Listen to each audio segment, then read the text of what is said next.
This is one of the latest casualties, a British soldier injured in Helmand province. Recent fighting has been intense.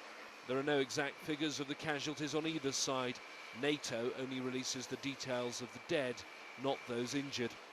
What is clear is that in recent weeks NATO has been pushing forward into areas where the Taliban previously had control. Areas like Guresh district in Helmand. Taliban fighters were there in force when we visited in February. For 3 days, Al Jazeera have been with Taliban fighters. For much of that time, we've been travelling by road, yet we've seen no Afghan army, no Afghan police and no British soldiers. It's pretty clear to me that large areas of this district are in the control of the Taliban. 3 months on and we're patrolling in the same part of Helmand province with the Afghan National Army, who are here on a joint patrol with British troops serving with NATO.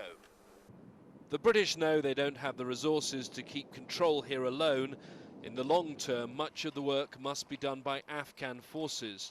Here, they're involved in raiding houses in a village where they suspect some Taliban fighters might be hiding. This area is close to the current front line. The troops are on high alert as they make their way through the village and the surrounding poppy fields. First of all, we're obviously trying to find Taliban, evidence of Taliban activity, weapons, drugs, anything that is sort of against the ordinary. But on the other side, we're trying to reassure the locals and tell them that we're here to support them, not the other way around. So it's sort of a double-edged sword. We have to go in aggressively because there could effectively be enemy in there, but at the same time reassure the locals that we're not there to hurt them or harm them or. British commanders paint a positive picture, but the local Afghan government intelligence chief tells us that a large part of Helmand is still controlled by the Taliban. 80% of this province is under control of Taliban. 20% is under government control. The British know that if they're to extend their reach, Afghan troops must hold the land that's recently been captured.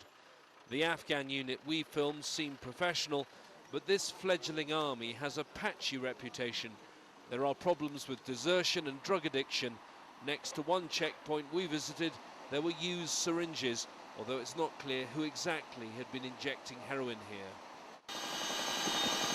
NATO commanders know that despite the death of Mullah Abdullah, the battle for Helmand is far from over. Many Taliban fighters have moved away rather than face NATO in battle.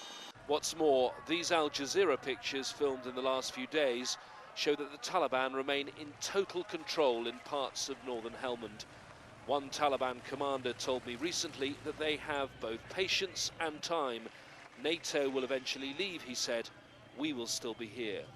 James Bays, Al Jazeera, Helmand province in southern Afghanistan.